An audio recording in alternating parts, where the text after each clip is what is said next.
Estamos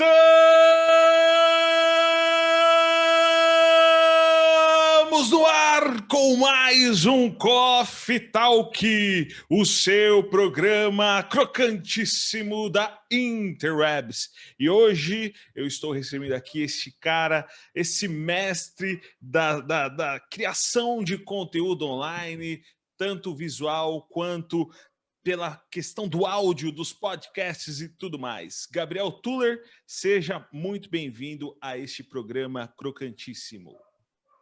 Ô Jefferson, muito obrigado pelo convite. Fico extremamente honrado pelo convite e espero poder contribuir um pouquinho do que eu conheço aí com o pessoal. Show de bola. Cara, quem é o Tuller pelo Tuller? Eu sou um cara talvez mais quieto do que deveria, mas tô aprendendo a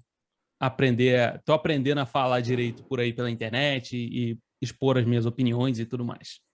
Eu acho que é isso, é um cara que é quieto, é silencioso, é tranquilo, mas que está aprendendo a falar para todo mundo. E que faz um barulho interessante aí na internet nesses últimos tempos aí, né, Tuller?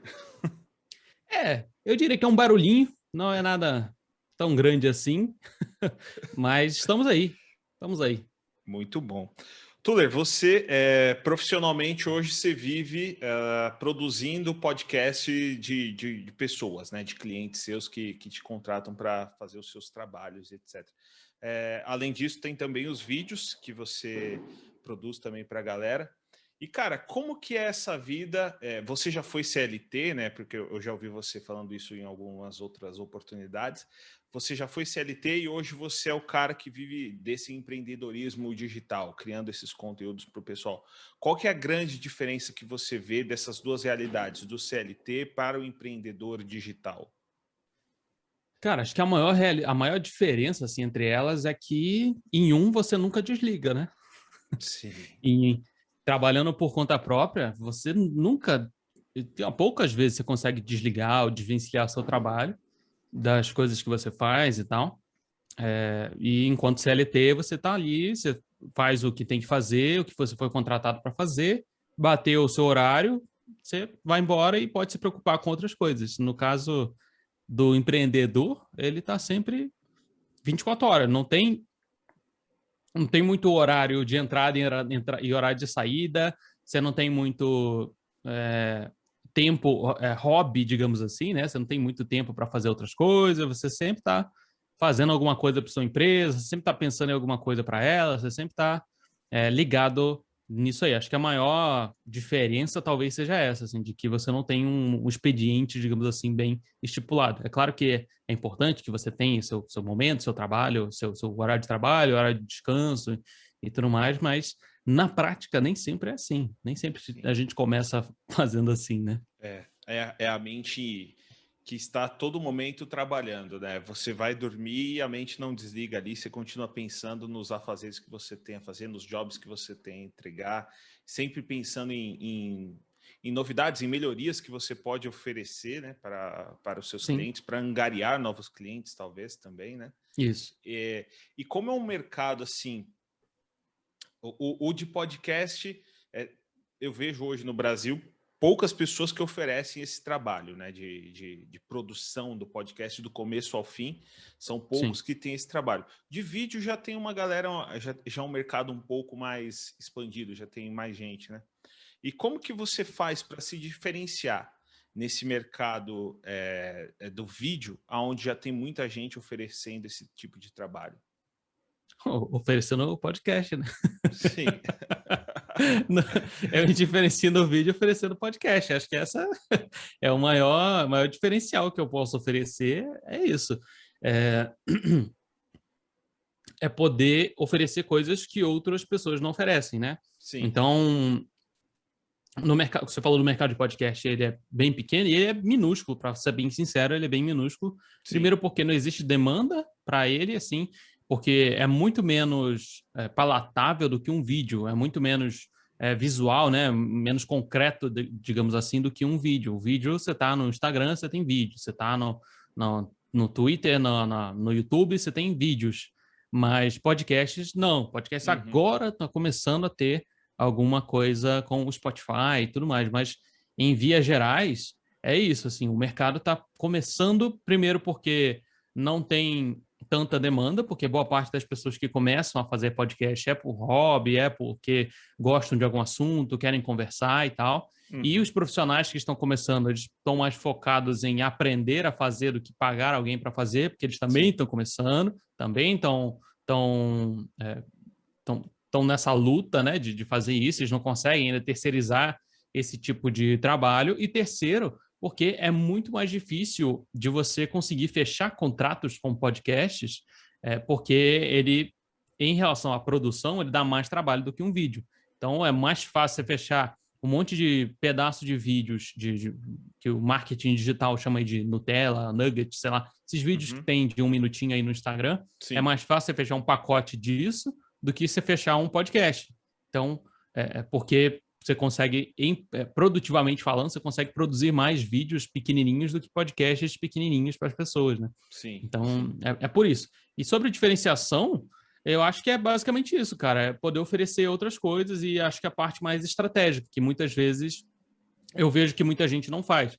Então, se preocupar em entregar uma boa edição, enfim, com a edição bonita, é o mínimo que você se espera quando você contrata um profissional. Então, acho que a minha parte mais estratégica, assim, de pensar no todo daquela estratégia de vídeos e de podcasts, acoplada, né, junto com a estratégia de comunicação da empresa ou da pessoa que está querendo entrar em contato, conta mais do que ser só um executor de tarefa de fazer um vídeo e tal.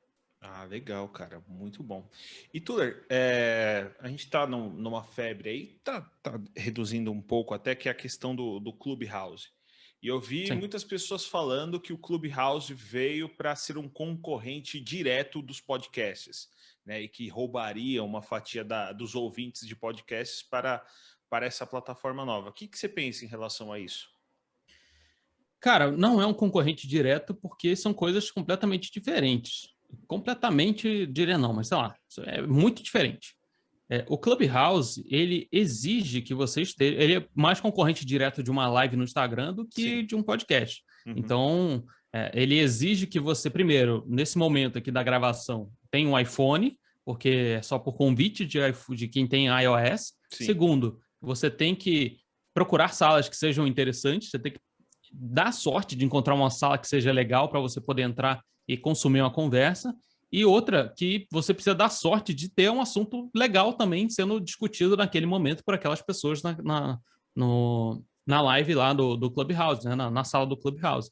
Então, ela exige que você esteja o tempo todo conectado dentro dela, e ela não tem timeline, por exemplo, que é uma coisa que todas as outras redes sociais têm.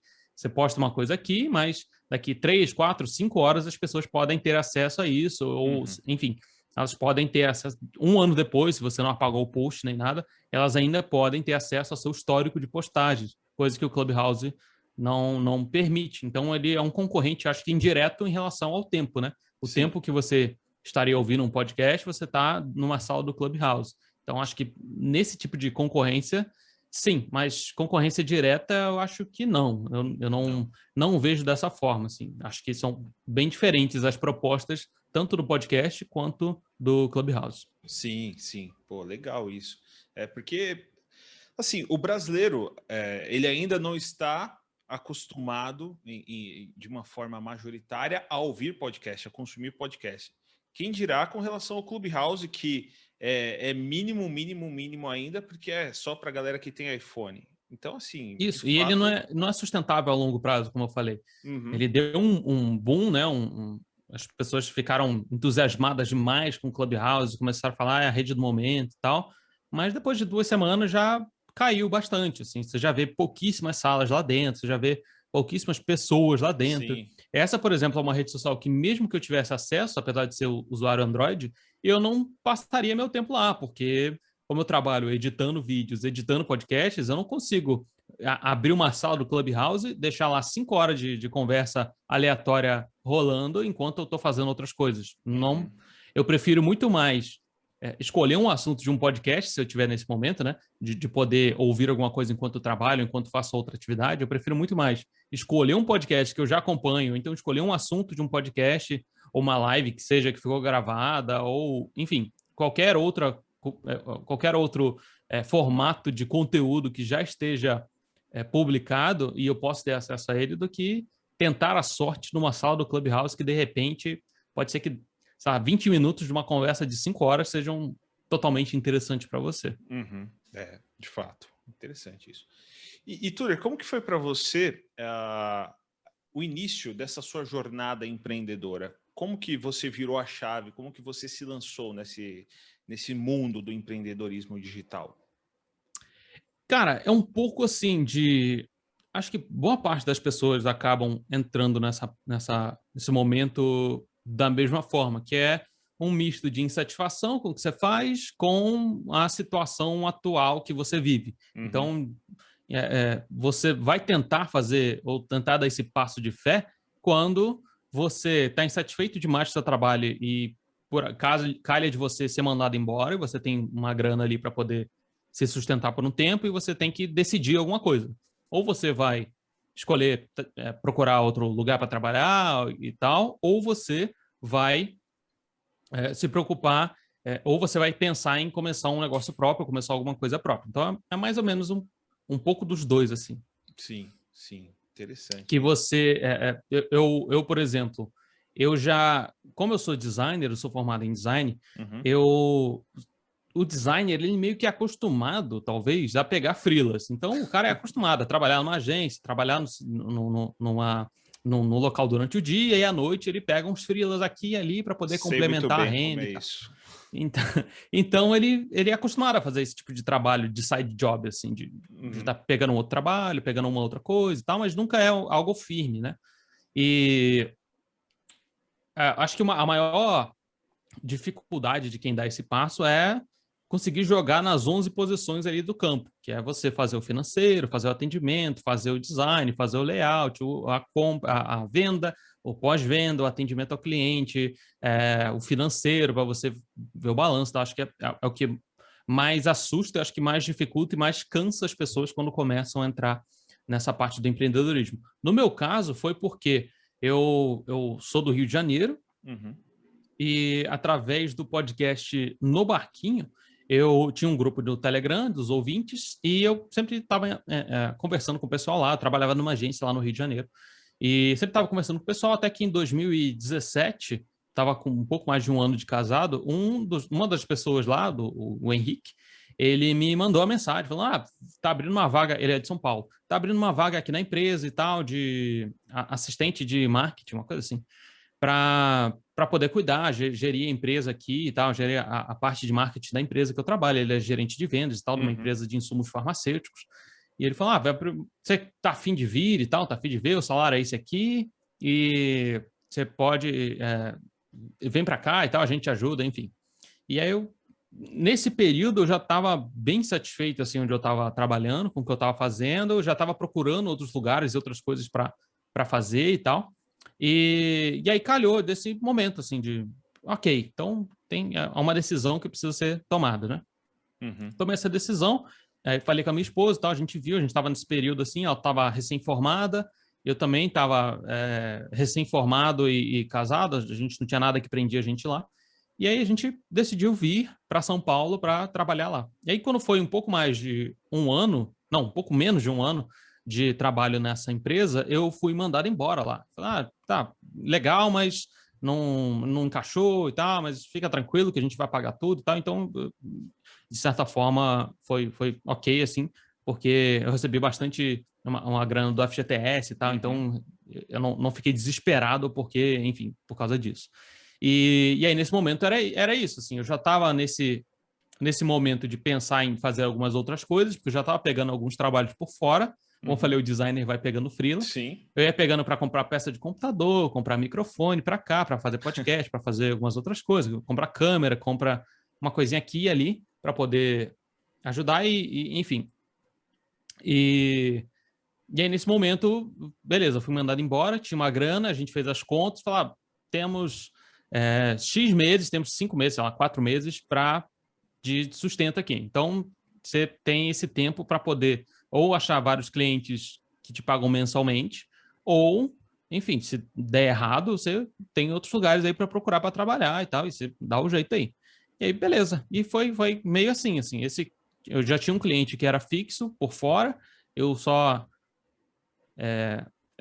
peguei com mais afinco ele e tal, as coisas durante a semana, e fui atrás de outros clientes para poder me começar a oferecer esse serviço e tal, e até que vai surgindo, né? Porque você vai produzindo coisa para si mesmo na internet, vai você edita vídeo, você edita podcast, você edita não sei o quê, faz aqui, tô precisando de um editor, tô precisando de não sei o quê, e as pessoas vão procurando, né? E foi meio assim, foi meio natural, assim. Que legal, cara. Foi um misto de passo de fé com oportunidade de momento e foi que foi, né? Que deu muito certo, vem dando muito certo, né? E entrar especificamente no nicho do podcast, para você foi uma questão de unir um hobby que você tinha, que era consumir, que era ouvir podcast, e viu esse movimento que começou a acontecer no Brasil de muita gente querendo produzir podcast, não é verdade?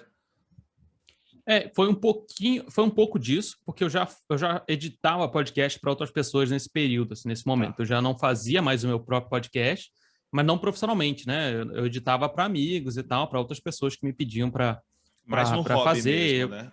Isso, pegava e tal, para poder aprender, para poder, enfim, eu gosto, é uma coisa que eu gosto muito de fazer. Sim. Então eu pegava e falava, tem alguém para editar? Me dá aqui que eu edito, daqui que eu aprendo, que eu faço e tal, e aí você vai aprendendo, meio que batendo cabeça mesmo. E aí o momento foi que eu via que estava começando a ter essa breve ascensão assim do podcast ali em 2017, 2018 ali, já estava começando a ter um pouquinho disso. Eu falei, tá, dá para a gente começar a pensar nisso de forma profissional. E eu vi numa oportunidade de mercado de que em algum momento, de não muito tempo, o podcast ia começar a ficar mais em evidência.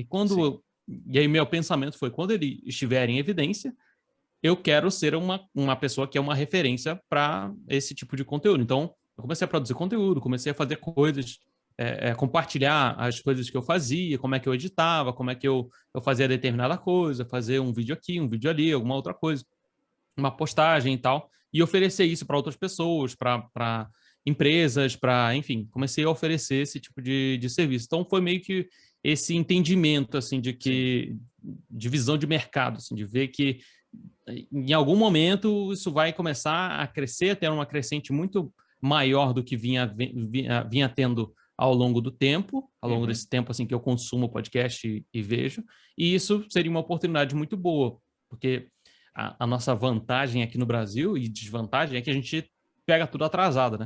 Então, você olha lá para fora, você vê o movimento que está tendo lá fora, você começa, tá, então daqui 1 ano e meio, 2 anos, vai chegar aqui no Brasil. Então, quando chegar aqui no Brasil... antevê, né?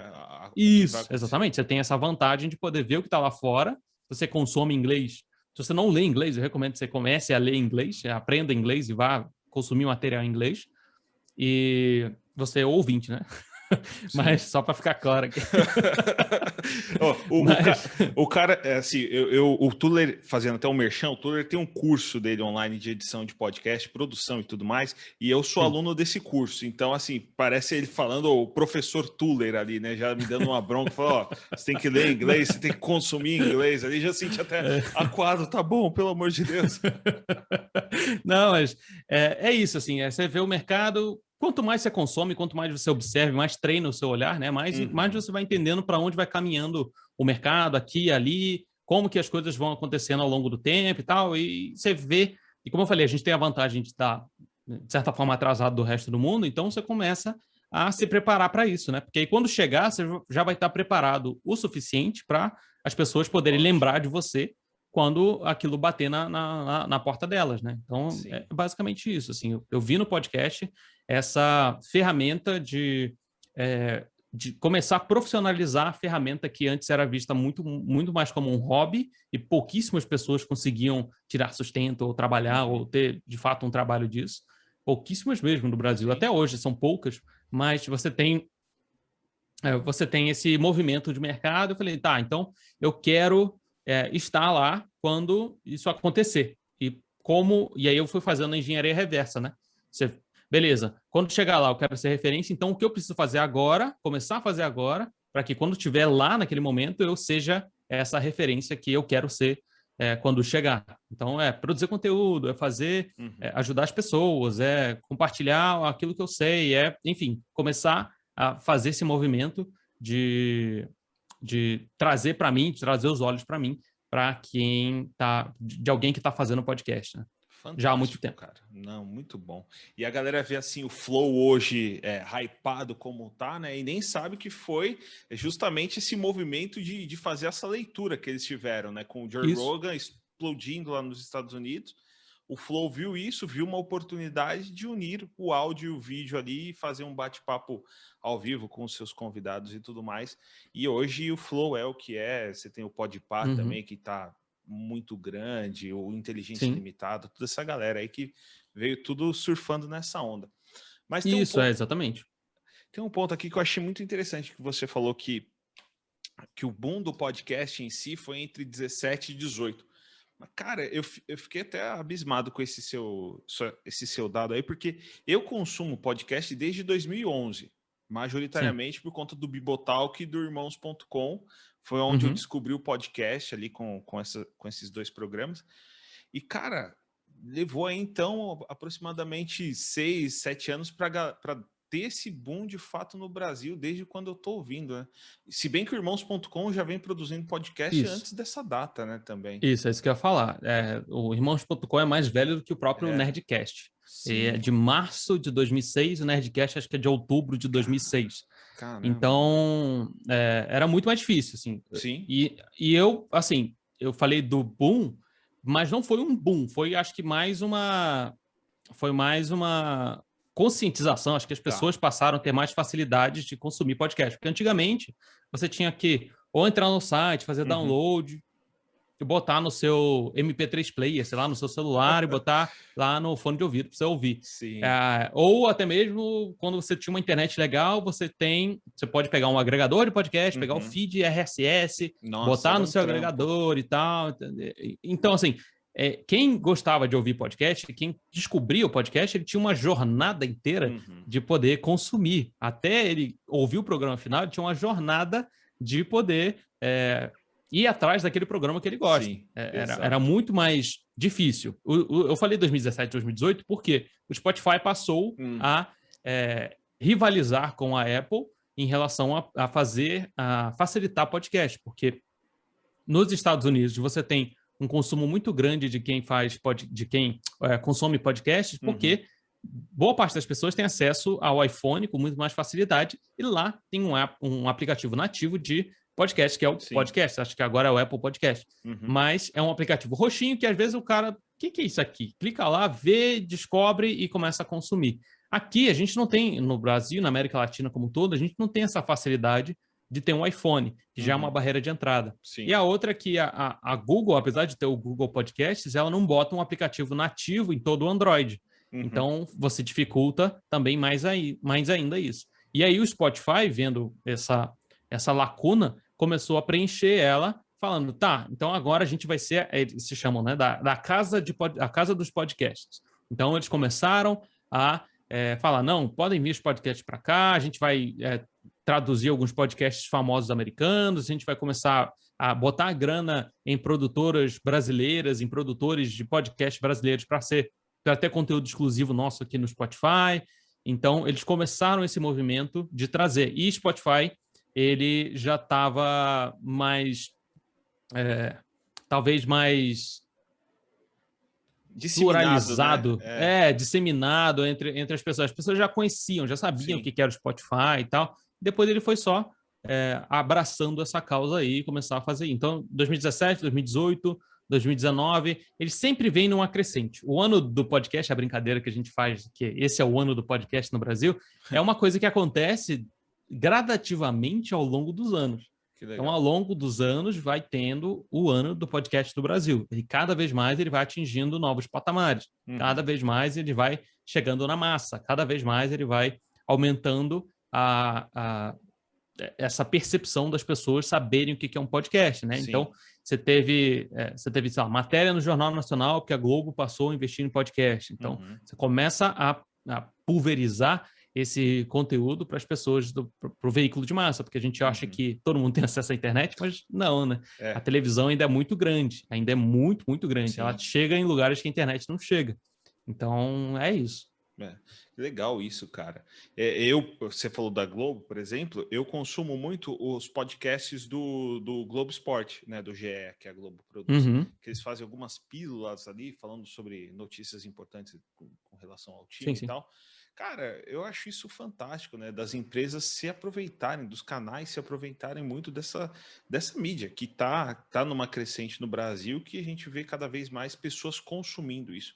É fantástico, acho muito bacana mesmo. E Tuller, a gente precisa daqui a pouco já encerrar, que você tem um outro compromisso já na sequência aqui, né? O cara é o homem das mídias sociais. Para você, na sua opinião, você acha que esse formato do Joe Rogan, do Flow, Podpah, até mesmo aqui do Coffee Talk, você acha que isso tá datado? Você acha que tem uma data para isso expirar? Ou você acha que é uma coisa que está indeterminado ainda? Tá tão datado quanto, sei lá, talk show na televisão, sabe? Não, dificilmente você data facilmente formato. Formato nunca é datado. Ele é adaptado, ele é transformado, ele é mudado, ele é talvez mudado um pouquinho aqui, um pouquinho ali, mas ele vai sempre continuar. No fim, as pessoas gostam de ver conversas e de ouvir conversas e de ouvir histórias e as pessoas falarem seus pontos de vista sobre determinados assuntos. Isso sempre vai existir. Sim. O formato, eu acho só que esse formato, por exemplo, ele deu talvez uma falsa impressão para muita gente de que é simplesmente abrir a câmera e sair falando aleatoriamente, o que não é. Não. Então, eu gosto muito mais de pensar num formato como o do próprio Bibotalk, Irmãos.com e o Nerdcast, que eu preparo uma pauta, eu chamo pessoas para conversar sobre aquele assunto, a gente conversa, tem uma edição, tem um capricho na edição, tem um trabalho, tem uma imersão do ouvinte enquanto ele vai estar ouvindo aquele programa, aquele assunto, as coisas vão se encaixar e tal, muito mais do que um papo solto, porque, de novo, pode parecer que é fácil simplesmente abrir o microfone, ligar a câmera e chamar uma pessoa aleatória e começar a conversar com ela. Sim. Mas nem todo mundo tem a capacidade que o Flow, que o Podpah, enfim, que o Rogério Vilela, do Inteligência Limitada, que eles consigam, a mesma facilidade que eles têm em puxar conversas, em segurar assuntos, em manter o papo lá em cima, em segurar uma conversa por 3, 4 horas sem perder o ritmo. Então, assim, todas essas coisas contribuem para que o podcast seja interessante. Exato. E cada vez mais eu acredito que você vai ter mais gente. E assim, o que acontece? Graças ao Flow, esse fenômeno todo, você teve mais gente descobrindo a mídia e fazendo podcast. Só que para eles, e para muita gente, inclusive, podcast é só um vídeo longo no YouTube. Na verdade, não é. Então, um vídeo de mais de 30 minutos no YouTube é um podcast. Não é. Sinto lhe informar, mas não é. O podcast tem algumas coisas que você precisa fazer. Eu sou um pouco xiita nesse ponto do que é um podcast ou não, mas só fazer um vídeo para a internet não é um podcast. Sim. E a outra coisa é que eles também meio que colocaram imprimiram essa identidade, né, de ser um papo solto, descontraído, descompromissado sobre os assuntos com o convidado. De novo, nem todo mundo tem a capacidade, tem a facilidade que eles têm de conduzir uma conversa com pessoas que eles, sei lá, nunca viram, ouviram pouquíssimas vezes na vida durante muito tempo. Sim. E eu quero quebrar um pouco a mística aqui do Flow, de que eles só sentam lá e falam. Não é bem assim. É claro que eles têm noção de quem é a pessoa que está do outro lado. É claro que eles têm noção de o que aquela pessoa já fez, se ela se envolveu em alguma polêmica, ou se ela se envolveu em alguma treta recentemente no Twitter ou na rede social. Eles sabem que isso aconteceu. Eles não vão lá 100% zerados. É claro que existe essa mística de que eles fazem no improviso as coisas e tal, e muitas das coisas são realmente no improviso, são no fluxo da conversa ali, no flow, de fato, da conversa, ela vai acontecendo, mas é preciso... Eu sou muito mais cagão nesse ponto, eu vou usar o termo técnico aqui, sou muito mais cagão nesse ponto, eu prefiro me preparar e ver alguns... Nesse ponto, o Rogério Vilela já é mais nesse quesito assim. Então, ele vai ler um pouco sobre o convidado, ele vai saber o que perguntar e tal. Ele vai pesquisar um pouquinho. Então, eu sou mais nessa aí. Cara, pesquisa um pouquinho, vai um pouquinho atrás, vê o que é... sei lá, não precisa ir a fundo, sabe? Fazer um trabalho jornalístico profundo de uma assessoria de imprensa com a pessoa. Mas vê lá o que ele faz, o que ele já produziu, se ele já participou de alguma coisa interessante, se tem algum tópico legal que você pode puxar para ele e tal. Então, assim, esse formato, ele não morre. Ele só é adaptado, é transformado para as mídias mais novas. Então, o talk show, ele existe desde muito tempo aí, as pessoas estão conversando entre si e transmitindo isso. Eu só acredito que o Flow e o Podpah imprimiram é essa estética de que é no improviso e tudo vai rolando à medida que as coisas vão acontecendo. Exatamente. Não é tão fácil quanto parece. Depois você aprende, funciona. Depois você aprende, você pode se dar ao luxo de abrir aqui um podcast e chamar a pessoa, um amigo seu, e falar: e aí, vamos falar sobre o Liga da Justiça e o Zack Snyder, você assistiu? O que você achou e tal? E você consegue. Depois de muito tempo você fazendo, você sabe onde que puxa o quê, onde que tem o assunto aqui, como é que você vai puxar o tópico, como é que você vai puxar outra pessoa e tal. Mas isso é com o tempo. Se eu fosse dar uma dica para você aí que quer fazer o seu podcast, se prepara um pouquinho. Nem que sejam uns tópicos ali para você falar. Só isso. Só para você não se perder. Eu gravei recentemente com o Vilela e ele falou justamente sobre isso. Ele falou que teve um convidado que ele ia receber lá e ele estava, usando o seu termo técnico, no cagaço absurdo por receber aquele cara, que era o Paulo Cruz. Eles iam falar sobre racismo. Então ele falou que não se sentia preparado para tratar um assunto tão delicado. E aí ele falou que foi e, cara, fez um raio-x absurdo assim do Paulo Cruz, de tudo que ele já produziu, tudo que ele já escreveu. Só que ele falou que fez um efeito reverso nele, que quando o Paulo Cruz sentou lá e eles começaram a trocar ideia, ele perguntava alguma coisa para o Paulo Cruz e ele já sabia, ele já premeditava o que o Paulo Cruz ia responder. Ele falou que a conversa não fluiu do jeito que ele queria que fluísse, porque ele travou. De tanto conteúdo que ele já tinha consumido a respeito do Paulo Cruz, ele travou, cara, no diálogo ali, e não foi uma coisa muito à vontade, não foi aquela troca de ideia que ele queria que tivesse acontecido. É engraçado isso, né? Que tem também esse outro ponto de você estudar tanto a respeito do convidado, de você dedicar tanto tempo ali se aprofundando, e que trava, não deixa a conversa fluir da forma que você queria que fluísse a coisa, né? Sim. Claro, existe esse ponto, sim. Eu prefiro pecar pelo excesso nesse caso, assim.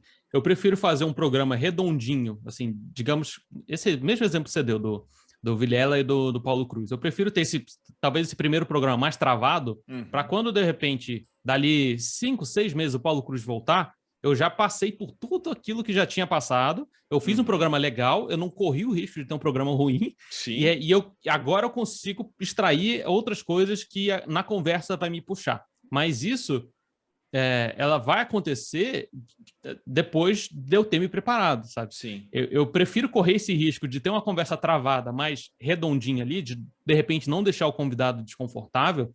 Digamos que o Vilela puxa um assunto que o Paulo Cruz fica completamente desconfortável de falar ao vivo, na hora e tal. Como é que ele sairia disso, né? Como é que isso rolaria? É claro que por ele estar no stand-up e ter essa percepção mais facilitada de entender se a pessoa ter essas microexpressões de que a pessoa não está querendo responder direito, então ela está fugindo daquilo, você parte para o próximo tópico, mas nem todo mundo tem essa sensibilidade de entender que a pessoa não está confortável em falar sobre aquele assunto e, de repente, você insiste numa parada nada a ver. Sim. Então, assim, eu prefiro pecar no excesso, ter uma conversa mais travadona, e depois a gente voltar e remarcar e tal, porque eu vou fazer o convidado se sentir melhor, se sentir legal no papo, não deixei ele em saia justa nenhuma. E a gente teve uma conversa, agradável, eu apresentei aquela pessoa para minha audiência, e depois a gente volta, e aí sim dá para a gente puxar, do que correr o risco de fazer um programa muito ruim porque eu não sei o que perguntar. Sim. Eu não sei e aí, eu não sei o que falar, não sei o que falar, não sei o que perguntar, não sei quem é você, não sei. E aí, se se você colocasse a responsabilidade nas costas do convidado, cara, Já era. eu acho muito difícil você conseguir todas as vezes, 100% das vezes, se acertar. Sim. Quando você pega alguém mais desenrolado, beleza, o cara vai, ele puxa, ele conduz o assunto. Ele vai para onde ele quer. Quando é uma pessoa que é mais monossilábica, mais o cara vai perguntar, e aí? nas respostas. Então, o cara, você vai perguntar, então, Gabriel, como é que foi esse seu início, assim, no empreendedorismo? Você começou, assim, foi porque você quis? Como é que foi isso aí?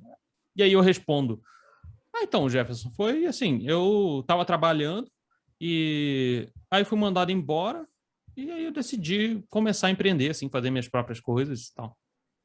E fica esse silêncio constrangedor. Sim. Isso ao vivo, rapaz, pelo amor de Deus, que se é uma coisa gravada, você faz a edição ali, você faz os cortes e tal. Faz agora o isso ao você vivo, pode, dá uma trabalhada melhor nisso aí. Então, e aí? Agora ao vivo, cara, não dá. Outro exemplo que eu vi que vai bem nessa linha que você falou, cara, foi o último programa do Iago, tanto no Flow quanto no Inteligência Limitada. Sim. Cara, velho, assim, de boa. No Inteligência Limitada foi muito melhor, cara. Mesmo o Iago tendo ido a segunda vez no Flow e a primeira lá no Vilela, cara, foi muito melhor o programa. O Vilela sabia ali quem era o Iago, o que o Iago fazia de fato, qual foi o último assunto que tinha surgido ali na internet que deu o boom. Mesmo no Flow, eles sabendo todo o caso lá do Spook House, pô, a conversa não fluiu na mesma tocada que fluiu com o Vilela, cara. Foi completamente diferente. Mas é porque eles... aí entra na outra parte, né? De que o Flow, ele tem tanto essa mística de estar descompromissado com aquilo, e que eles querem ter uma conversa legal, que se algum deles encasquetar com algum assunto e quiser forçar você a ficar falando aquilo lá durante 1 hora, eles vão fazer você ficar repetindo, ou discutir, ou puxar, sabe? Eu sei que eles têm essa sensibilidade de talvez falar, cara, acho que não tá rendendo esse assunto aqui, vamos pro próximo tópico. Mas chega um momento que você quer falar sobre aquilo, você quer fazer aquilo lá, você quer puxar aquele assunto e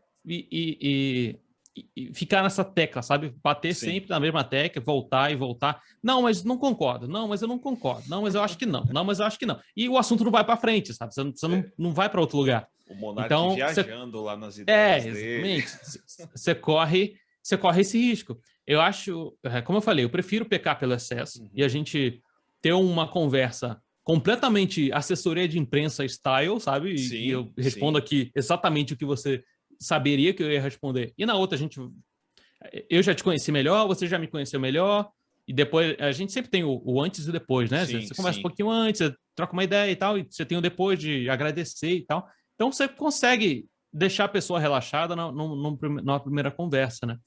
E aí, uma outra coisa, uma outra dica até para quem está começando a fazer e pensa em fazer podcast nesse formato, assim, de entrevista, antes de você tentar começar a pegar alguém muito grande, sabe, para você começar a fazer entrevistas e tal, vá começando de baixo, vai chamando as pessoas mais próximas, vai chamando seus amigos, seus colegas, ou então uma pessoa de tamanho médio, digamos assim, de relevância na internet, porque você vai treinar. No fim, tudo é sobre treinamento. Então, com o tempo, e você produzindo e você fazendo, você vai entender como que é o seu processo de fazer, como que é o seu processo, como que é o formato do programa, mesmo que a gente pense antes, ele não é 100% fechado na nossa cabeça ainda, até que a gente comece a fazer. Então, assim, começa pequenininho e tal, e até melhor depois quando você entrar em contato com alguém que é maior, porque você vai ter, primeiro, um histórico, então você fala, já conversei com tantas pessoas, a gente conversa geralmente assim, dura tanto tempo e tal, e você já tem mais o que falar e você já vai saber como perguntar as coisas para as pessoas, porque isso também é uma coisa que você aprende com o tempo, né? Eu falei pro Tuller que eu queria gravar com ele antes que ele atingisse 1 milhão ali de seguidores, porque depois ia ser complexo, né? Ele já tá hypado, o Tuller já tá hypado ali, ele já tem uma certa fama. E se chegasse lá, se ele passasse dos 100 mil inscritos, já era, cara. Eu nunca mais ia conseguir falar com esse cara, né? Não, você é aluno, cara. Você é aluno, tem acesso. Acesso livre à sala do Tuller. Tuller, cara, já estamos aqui no fringir dos ovos, porque você tem agora uma mentoria. O cara é mentor, né? Outro... Não, eu vou ser mentorado. Ah, vai ser mentorado. Você vai ser mentorado para mentorear. Essa é a vibe, cara. Então eu vou te dispensar aqui já, porque eu não quero ser o chato que vai te prender aqui, vai fazer você chegar atrasado no próximo compromisso. E já deixo aqui o convite para você voltar num próximo programa, quando você tiver com mais tempo, quando você ainda não for o cara do 1 milhão de inscritos, né, que vai me responder ali no direct e tudo mais. Quando tiver mais tempo, eu acho muito difícil. Se você conseguir, eu com não, mais tempo. Mais tempo ali quando ali tiver um pouco mais de 1 hora ali disponível, né? Não fazer você entrar em um compromisso e sair, já entrar no outro e tudo mais, né? O segredo é você marcar com antecedência. Marca com antecedência. Quanto tempo a gente marcou isso aqui? Tem o quê? 1 mês, eu acho. 1 mês, tem 1 mês, então, cara. Marca com antecedência que não tem... Eu tô arrumando minha agenda, eu boto na agenda e aí eu travo a agenda para aquilo lá. Ele tava numa live agora, antes de entrar aqui, aí já veio aqui, agora já vai sair para entrar num outro compromisso. Cara... Isso aí depois ainda tem trabalho para fazer. Ainda tem, né? Ainda tem jobs, várias edições para serem realizadas, cara. Tuller, uma última recomendação que você daria para quem está nos assistindo, nos ouvindo, o que você falaria para essa pessoa? Cara, uma coisa que tem de volta assim no meu coração, na minha cabeça de tempos em tempos é faça as coisas com intencionalidade, sabe? Tenha vontade de fazer as coisas que você faz, porque você gosta de fazer, não porque todo mundo está fazendo ou porque você acha que vai atingir algum tipo de patamar ou alguma coisa do tipo. Então, faça as coisas porque você gosta, com gosto, com vontade, com amor. E uma outra coisa é se divirta no processo. As coisas precisam ser gostosas, precisam ser relaxantes, sabe? Você precisa gostar de estar fazendo o que você está fazendo, para que as coisas sejam legais, sabe? Para que o processo seja legal, para que não seja... Para que os dias que forem cansativos, você ter um motivo para voltar, porque, putz, dá trabalho fazer esse podcast aqui, não dá? Dá trabalho. Mas mas é legal, sabe? Eu sofro disso o tempo inteiro. Eu fico pensando, não, putz, vai ter que ligar o microfone, tem que botar não sei o quê, tem que fazer a chamada, aí depois tem que pegar, aí depois tem que editar. Por isso que eu comprei esse microfone aqui, que é só ligar na porta USB, já ajudou minha vida, cara. Que antes então, era uma gambiarra aqui ali. Isso, exatamente. Então, quanto mais etapas você tiver para fazer aquela tarefa, menos você vai sentir vontade de fazer. Sim. Porque a disciplina, ela come a motivação no café da manhã, todos os dias. Todos os dias a disciplina come a motivação no café da manhã. Sim. Então, para você facilitar a sua disciplina e ter a motivação de fazer as coisas, simplifique o processo. Exato. Essa é talvez, acho que a maior dica que eu posso dar aqui é simplifique o máximo possível. Então, simplifique o máximo possível o seu processo sem perder a qualidade. Então, para você manter a qualidade e não coloque firula demais, isso como editor, eu já sei que é uma coisa que funciona, porque na nossa cabeça de editor funciona. Você quer botar um monte de trilha, você quer botar um monte de firula, você quer botar um monte de coisa lá para poder... aqui, isso. Ali. Exatamente. Mas, primeiro, simplifica o processo e faça o mais simples possível primeiro. Então, deixa tudo mais fácil para você. Se sei lá, vai gravar um podcast, você deixa o microfone USB do seu lado ali, pronto para você, plugou, já está pronto para gravar. O Zoom que você vai fazer, então já deixa ele pré-salvo com a sua conta e tal, tudo configuradinho para você poder fazer. Facilite esse processo para que você possa ter disciplina de continuar fazendo ele e ter a motivação e a vontade de continuar fazendo ele por muito tempo. Então, acho que é basicamente isso aí. Show, cara. Fantástico. Quem quiser te encontrar nas redes sociais, como que você está lá? Profissionalmente falando, eu estou mais no Instagram. Se você quer me ver reclamar da vida, você vai no Twitter. Não, mentira, eu não reclamo da vida no Twitter, não. Mas lá o não Muro é uma das rede Lamentações. Não, nem tanto, nem tanto. Eu me seguro mais. Eu me seguro mais. Mas eu não vou falar nada profissional assim lá no Twitter. É só um bate-papo que eu faço com quem aparece lá e interage comigo.